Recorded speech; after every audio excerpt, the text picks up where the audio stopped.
Laissez-moi partager quelque chose avec vous très rapidement. Regardez-moi, tout le monde, regardez-moi. Il y a une campagne particulière que Satan mène contre ceux qui confessent le nom du Seigneur. Et j'ai vu cette stratégie faire tomber de grands arbres. Des géants sont tombés, des armes puissantes ont été anéanties à cause de cette stratégie. Écoutez-moi bien. Quand vous devenez une femme d'une stature renommée auprès de Dieu et que le diable sait que vous n'êtes pas disponible dans les couloirs du compromis, soudain, votre réputation commencera à circuler. D'abord parmi les hommes, ils commenceront à bavarder, à parler de vous. Ils diront, celle-là, elle ne cède pas, hein. Le soir, en buvant leur bière, ils parleront de vous en disant, un de ces quatre, on finira par l'avoir.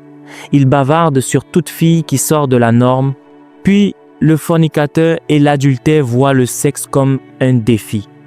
Quiconque s'impose la contrainte de la justice devient pour eux un défi. Ils se jurent de faire tomber cette personne. Lorsqu'un homme impie identifie une femme ou une jeune fille qui possède un autel viable avec Dieu, il déploie 4 étapes. Ce sont des esprits qui lui donnent cette intelligence. Étape numéro 1, redessiner la réalité. Dès qu'un prince impie découvre une fille de Sion, la première chose qu'il fait est de redessiner sa réalité. Supposons qu'il rencontre cette fille alors qu'elle est étudiante, ou peut-être vendeuse, ou employée de banque. S'il ne vient pas déguisé en brebis, elle le discernera de loin et s'enfuira. Alors il vient comme un paquet envoyé par Dieu. Il dit, Dieu a simplement mis de l'affection pour vous dans mon cœur. Il utilise le nom de Dieu car il connaît son origine. Cette femme ira à l'église le dimanche et dira qu'elle veut remercier Dieu pour un étranger venu de nulle part, car la façon dont Dieu travaille est surnaturelle. Il commence à recréer sa réalité. Il rencontre une étudiante qui vit humblement, faisant confiance à Dieu pour sa subsistance et dont le père envoie peut-être 15 000 ou 20 000 par mois. Cet homme arrive et dépose 400 000 sur son compte en une seule fois et dit « Prends tout ce dont tu as besoin, Dieu a mis dans mon cœur de te bénir. » Il va élever son niveau de vie de manière surnaturelle.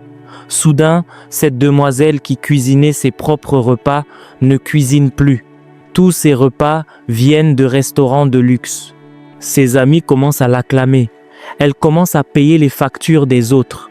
Satan n'est pas encore là où il veut être. Avant qu'elle ne s'en rende compte, il dira « Comment une belle fille comme toi peut-elle marcher à pied ?» Il envoie une voiture, on lui apporte les clés. Elle se demande « Seigneur, est-ce toi ?» Puis elle oubliera comment marcher. Elle oubliera ce que signifie prendre les transports en commun. Elle entre dans une nouvelle dimension. Tous ses déplacements se font en voiture privée. Puis il dira « Comment peux-tu vivre dans une maison pareille ?» Il ira payer 2 millions de Naira dans un domaine où seuls les sénateurs vivent pour y loger cette jeune femme célibataire. Pendant tout ce temps, il n'a fait aucune demande négative. Il recrée simplement sa réalité. Il sait qu'elle n'a pas la capacité de maintenir ce niveau de vie par elle-même. Il veut juste qu'elle y goûte et s'y habitue. Étape numéro 2, le retrait soudain de la faveur. Soudainement, il retire sa faveur. C'était le plan depuis le premier jour. Maintenant, vos goûts sont devenus luxueux. Vous ne pouvez plus revenir en arrière. Vous avez été exposé à un niveau de vie supérieur. Il retire sa faveur brusquement pour ne pas vous laisser le temps de faire une transition. À cette saison, c'est vous qui commencerez à le poursuivre. C'est vous qui commencerez à l'appeler pour dire « Tu ne m'as pas appelé depuis une semaine ». Il essaie de vous amener à un état de vulnérabilité, puis le propriétaire de la maison où il vous a installé viendra dire que le loyer expire dans 1 mois. Satan prévoyait de vous amener dans un lieu de pression intense. Il y a des choses qu'ils savent qu'ils n'obtiendront jamais de vous tant qu'ils ne vous auront pas soumise à une pression extrême. Ils créent une pseudo-réalité, vous y font entrer, puis la retirent soudainement pour vous jeter dans le chaos. C'est ce qui arrive à ceux qui entrent dans des rituels occultes. Pendant la première année, tout va bien, tout est parfait. Ils se disent « Pourquoi les gens disent du mal de ça ?» On recrée votre réalité, mais le séisme arrive. Bientôt, vous connaîtrez la véritable raison de leur venue. Un exemple concret, la directrice de banque. Quiconque peut être victime de cela. J'ai conseillé une directrice de banque, une femme mariée. Un client très riche s'est présenté, disant qu'il venait déposer de l'argent. Elle a jeté un coup d'œil au solde de son compte. C'était un milliardaire. Vous savez, il y a un genre de somme que, quand on la voit, on ne la regarde pas n'importe comment. Elle a posté une photo d'elle au travail avec des collègues célébrant un anniversaire. Cet homme très riche a commenté « Vous avez l'air stressé. Écoutez bien, femme mariée. Vous avez l'air stressé. Prenez 3 millions et allez vous reposer. Satan planifie son graphique. Ils sont si malins. La première étape ressemble à de la faveur. Il viendra à la banque en se comportant comme un homme très occupé. Il dira « Gardez la monnaie ». Et devinez quoi? La monnaie, c'est 1 500 000. Il recrée intentionnellement sa réalité. Il l'amène là où, si elle veut se reposer du stress, il lui faut 3 millions pour le faire. Qu'est-ce qui t'arrive? Tu as l'air un peu malnutri. Je vais te payer un voyage tout compris à Dubaï. Et elle est allée à Dubaï pour la première fois de sa vie de cette façon. Quand cela arrivait, son mari n'était pas au courant. Ce n'était pas encore un péché car elle ne commettait aucun acte répréhensible.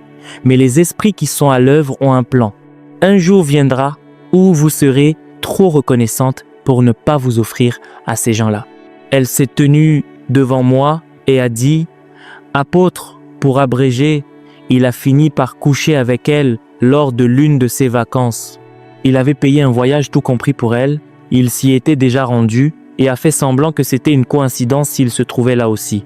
Ses défenses étaient déjà tombées, cadeau après cadeau après cadeau.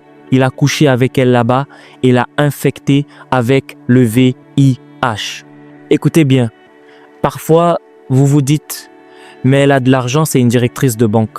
L'argent vient avec un esprit. Vous n'êtes jamais satisfait, vous en voulez toujours plus. Parmi ceux qui ont de l'argent, il y a des catégories. Il y a ceux qui sont riches et ceux qui sont fortunés. Lorsque vous, qui êtes simplement riche, approchez ceux qui sont réellement fortunés, vous commencez à agir servilement face aux cadeaux gratuits. Cet homme l'a amené à un point où, lorsqu'elle lui offrait son corps, elle le faisait comme si c'était un privilège. Il vous amène à un état de vulnérabilité. Maintenant, le loyer est dû. Où trouvera-t-elle 2 millions pour payer ce loyer? C'est cet homme qui a recréé cette réalité. Maintenant, la voiture qu'il lui a donnée a des problèmes et doit être révisée. Où trouvera-t-elle l'argent pour le faire avec l'inflation actuelle? C'est lui qui a créé ce besoin et il sait que lui seul peut le soutenir. Où trouverez-vous un autre homme prêt à vous donner 2 millions? Il vous a acheté silencieusement, inconsciemment, puis il se retire. Rappelez-vous, depuis le premier jour, il ne vous a jamais rien demandé. C'est lorsqu'il se retire, sachant pertinemment que les défis de votre vie vous pousseront à le chercher, que le piège se referme. C'est quand vous le cherchez, « Ah, papa, où es-tu » Vous l'appeliez « papa » parce que vous croyez qu'il était une figure paternelle. Alors papa dira « Tu connais le numéro 5 de Victoria Island. On vous a donné un lieu de rendez-vous. Vous n'êtes plus vous-même. Si vous prenez des notes, voici les étapes pour pouvoir conseiller quelqu'un. 1. Il recrée votre réalité. 2. Il vous habitue à ce nouveau mode de vie, à de nouveaux goûts. 3. Il retire brusquement leur faveur pour créer un ébranlement. 4. Ils introduisent leur objectif principal. C'est à ce moment-là que vous vous dites « Je n'ai pas le choix ».